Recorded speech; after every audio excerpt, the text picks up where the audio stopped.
Fakkeenyaa fi Ustaaz Raayyaa Abbaa Maccaa haa fudhannu. Ustaaz Raayyaa Abbaa Maccaa mazummaa isaa namoota hedduutu dhaggeeffata. Mazummaan isaa mazummaa ergaa guddaa qabudha. Ustaaz Raayyaa Abbaa Maccaa gaafa inni mazummaa baasu kiristaanadha, musliimadha hin jedhamu. Namoota hundumaadha kan dhaggeeffatu. Akkasuma immoo faarfataa Addisuu Waahimaa faarfannaa isaa namoota hundumaatu dhaggeeffata. Oromoo kan ta'anis Oromoo kan hin taanes faarfannaa Addisuu Waahimaa fi mazummaa Raayyaa Abbaa Maccaa namoota hedduutu dhaggeeffata. Akkasuma immoo aartistii Hacaaluu Hundeessaa sirboota isaa kana namoota hedduu jaallata. Ergaa guddaa kan qabudha sirbii aartistii Hacaaluu Hundeessaa jechaadha. Maaliif isaan kun maaliif ta'uu danda'an yoo jenne isaan kennaa isaaniitti waan fayyadamaniif. Nutoo kennaa qabnutti ammam keenyatu fayyadamaa jira. Sababii harki walitti nuu reebamee yoo hin dandeessaa jedhamee yoo hooyyeen gamaa gamanaati namoonni nu jajjabeessaniif moo sababii kennaa keenya ta'eef kan nuti hojjechaa jiru. Yoo maal hojjenne keessi keenya gammaduu danda'a. Yoo maal hojjenne keessi keenya boqochuu danda'a. Akkasuma immoo namoonni nu jaallachuu nu jibbuu danda'u. Yeroo baay'ee namoonni kennaa isaanii irratti gaafa jalqabanii hin arrabsamu. In jibbamu, in ari'atamu. So ari'atamuu sana jibbamuu sana jibbineeti kan nuti kennaa keenyarraa daandii biraatti deemaa jirru moo ari'atamuu sana keessa teenye jibbamuu sana keessa teenyeeti kan nuti gara kennaa keenyaatti deemaa jirru. Arra rakkachuu dandeenya, arra dhibamuu dandeenya, arra rakkoon garaagaraa nu qunnamuu danda'a. Boor milkaa'inni akka inni jiru, guddinni akka inni jiru, jijjiiramni akka inni jiru itti hamannee kennaa keenya sanatti ammam deemaa jirra. Namoonni har'a milkaa'an addunyaa keenya irratti namoonni har'a sadarkaa guddaa irra ga'an fakkeenyaaf Toomaas Edison nama ibsaa kana jalqaba nuuf kalaqedha. Toomaas Edison si'a baay'ee yaale guyyaa 8 hanga 9 balbala cufatee taa'aa ture Toomaas Edison. Toomaas Edisoniin deemanii namoonni balbala isaatti rukutanii Toomaas hin dandeessu bahi milkeessuu hin dandeessu ati ibsaa kana ibsuu hin dandeessu jechaa turan. Toomaas garuu ani hin danda'a nan milkeessaa jedheetu yaadaa ture yookaan hojjechaa ture. Akkuma jedhe sanas milkaa'eeti kan inni argame.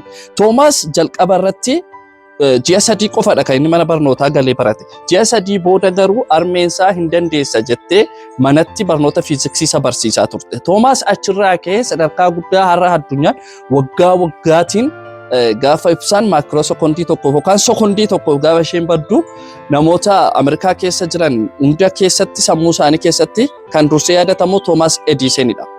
So nuti kennaa keenyatti fayyadamnee dandeettii qabnutti fayyadamnee hammam hojjechaa jirra. So kanaafiyyuu kennaa keenya kanatti hammam fayyadamaa jirra hundi keenya jechaadha.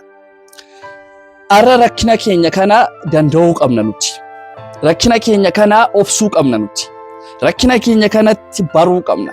Maaliif boor milkaa'inatu jira, boor guddinatu jira, boor jijjiiramatu jira waan ta'eef. Namoonni har'a addunyaa keenya irratti yaadatamaa jiran rakkina guddaa keessa darbaniiru, dhiphina guddaa keessa darbaniiru, ari'atamuu guddaa keessa darbaniiru. Fakkeenyaaf mee kaanuma yoo dhiisneyyuu akka amantiitti yoo ilaalle jaalallee fi nageenyi rabbii isaa irraa jiraatu akka musliimaatti nabiyyuu Muhammad ari'atameera. Akkasuma immoo akka kiristaanaatti immoo yoo ilaalle Yesuus Kiristoos ari'atameera. So nuti arra ari'atamuus keenya sana maaliif jibbinare? Arra rakkachuu keenya kana maaliif jibbinare? Dandeettii keenyadha, kennaa keenyadha rabbitu nuuf kenne erga ta'eeti maaliif of dhadhabnare? Maaliif of jibbinare? Anoo milkeessu, anoo jijjiiramu ta'a. Tarii namoonni ati jijjiiramtu, ati guddattu, ati bakka guddaa gahuu hin dandeessu jechuu danda'u. Isaan eenyudha? Mul'ata kee boorii fi isaan eenyudhaayyuu akka ati hin dandeenye, akka ati hin milkoone sitti himuu danda'u isaan. So kanaafiyyuu ati jireenya kee keessatti nama dhagoo osoo hin taane laphee kee dhage, of dhage. Gaafa ciistee kaatu ani maal hin danda'a? Yoo maal hojjedhe na gammachiisa? Yoo maal hojjedhe milkaa'uu danda'a? Yoo maal hojjedhe bakka guddaa gahuu danda'a? Yoo maal hojjedhe sadarkaa guddaarra gahuu danda'a jedhiiti irra deebii yaadi. Ati nama milkaa'uu danda'udha. Ati nama dandeettii guddaa qabudha. Siifis rabbiin kennaa guddaa siif kenneera. Inni har'a sadarkaa guddaarra ga'e, inni har'a bakka guddaarra ga'e suni akkuma kee ture. So fakkeenya guddaa kan nuti fudhanne akka biyya keenyaatti Raayyaa Abbaa Maccaa, Addisuu Waayimaa, akkasuma immoo aartistii Hacaaluu Hundeessaadha. Akka biyyoota biraatti yoo ilaalle Albert Einstein faa jiru, Thomas Edison faa jiru, Abraham Lincoln faa jiru. Afiyyuu dandeettii keenya kanatti fayyadamuu qabna. Kennaa Rabbi nuuf kenne kanatti fayyadamuu qabna. Kanaafiyyuu nama dhagoo osoo hin taane laphee keenya, eenyummaa keenya yoo barre sadarkaa guddaa irra ga'uu dandeenya. Namootni har'a hin dandeessan nuun jedhan boor immoo ofii isaanii alkoolitti nuuf rukkutanii baay'ee dandeessaa nuun jedhu. Nutis ofitti gammanna. Kanaafiyyuu har'a rakkina hin jibbiin, boor milkaa'inni, jijjiiramni, guddinni kan keedha waan ta'eef.